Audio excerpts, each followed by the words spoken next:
Good morning everyone, and welcome to day 2 in my classroom. I started today out by trying to figure out those units. Remember I talked about, I don't know if you can see right there, I talked about how I have all of the curriculum for K-5, and so what I did was I thought I would be able to find a document online that would sort of show how all of it connects, where you could see what the units were in kindergarten and first and all the way up to 5th, because it is like one big curriculum. And I know I saw it at a training, but I wasn't able to find it online. So what I ended up doing was just looking at each of the units, each of the grade level curriculum, and then I ended up taking all of the units and putting them on one big document so that I can now go in here and back here and see what books I have to address those specific units. It's a variety of topics. There's some stuff about astronomy, there's some stuff about, let's see, the Revolutionary War, they learn about light and sound, and it's just a variety of things. The curriculum is based really in science and social studies, but it's an ELA curriculum that sort of integrates all of that together. So I'm going to start by looking at my books. I just feel like that's a good place to start. It's something I really want to tackle. I know it's going to be really hard for me because I love books. I don't know. I just really love having them. I love having a lot, but right now it's not usable space over here, if I'm going to be completely honest. And I was just wondering, maybe what I could do is maybe I could take each of the shelves and dedicate that to a different grade level. Maybe that would work. Except I would just have to put something on top for one of the grade levels, because there are 6 grade levels here. So I have to think about that. So all right, I'm going to get to work. I figured I would take you guys with me as I start to tackle these spaces behind me.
Good morning everyone. It is my 3rd day in the classroom, but technically like my 2nd day actually working. The first day I was here, I was just sharing with you all a current classroom tour. And I came back in on Friday and I was starting to do some work in these shelves right here. Now I'm back for, I'm hoping, a pretty full day of continuing to work through these shelves right here. I have a lot of the books over here still that I have to go through, and I'm also going to be tackling this space over here. I have some ideas of what I want to do in that space. So what I'm also thinking, I sort of had this idea over the weekend, was I have all of these cube organizers right here. I saw a post on Pinterest about organizing like the front of your classroom using those, and I will try to insert a picture of it here so you can see sort of what I'm thinking. I have 3 of those shelves and I'm thinking about maybe centering them somewhere around the Clear Touch. Are they taller? They are taller than the Clear Touch. You can see right there. So it'll have to go on either side of the Clear Touch panel. So Yeah, I'm thinking about not having that corner anymore as like a resource corner, getting rid of a lot of that curriculum, keeping it but moving it to a different part of the school, and then moving those cube organizers around. So that's just a little bit of what I'm going to try to tackle today. I know I'm not going to get it all done, but I want to try to get some of these big moves done. So, all right, let's get to work. So the janitors at my school are so nice. They saw me coming down the hall today, and it's so funny. There's one janitor that I work with all the time, and whenever I see him during the school year, it's usually because there is a mess in the hallway or a mess somewhere, and I'm usually telling him like, hey, somebody got sick in the hallway, or I think there's blood on the floor or something like that, and it just always feels like it's a bad situation whenever I run into him. So it's funny, he saw me coming down the hall today and he was like, uh-oh, what's wrong? Who got sick where? But I'm like, no, there's nothing wrong. So he actually gave me a cart right here, and what I'm going to do is go through and take any of the resources out that I don't think I'm going to need every day. I'm going to keep the resources that I will need regularly, which are these resources right here.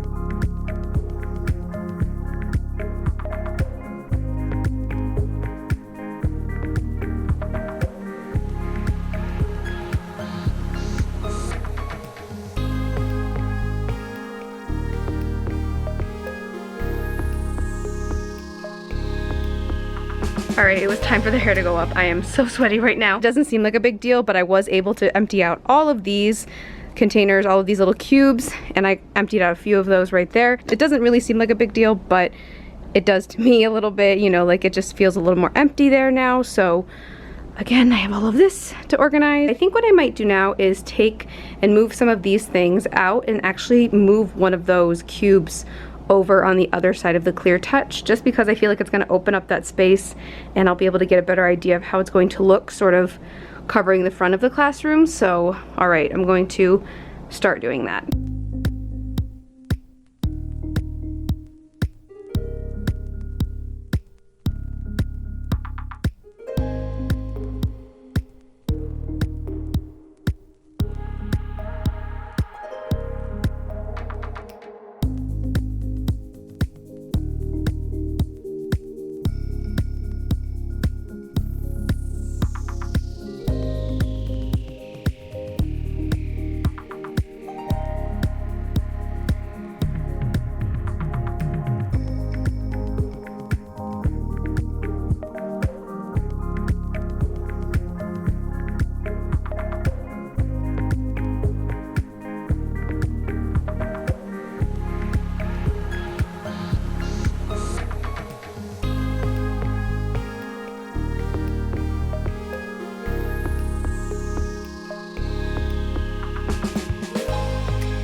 I'm gonna back up a little bit. Whoa, there's so much stuff on the floor. I sort of like how this looks. It's kind of hard to get the whole view of it. I have two of these little cube organizers on either side of the clear touch, and I have two of these little crates. I think I'm gonna try to make crate seats with those, and I wanna get two more to put on the other side. Maybe two more, I'm not sure. And then use that as storage during the year. And I kind of like how it looks.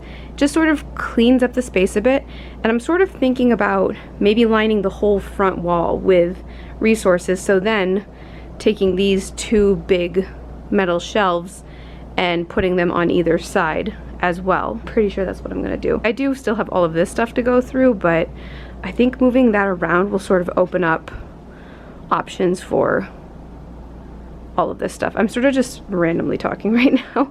Don't really know what I'm saying. What I'm going to do now is maybe clean out that corner where our holiday tree is hanging upside down, and also clean out that corner and then try to move those shelves over there. Oh, and I wanted to show you guys, I started sharing this in the earlier part of this video where I'm going through all of my books, and what I did was I went through and looked at all of the different units. That's what these papers are, all of the different units K5, and I'm going through my books seeing if it matches up with any of the units, and if it does, if the book does, then I'm putting it like on that grade level. This is kindergarten, 1st, 2nd, 3rd, 4th, 5th, and if it doesn't, then I have a donate pile that I'm creating. So I think things are going well right now, and I haven't even touched that mess yet, but we'll get to it. All right, I'm going to start cleaning out these spaces in the corners and then moving those big metal shelves.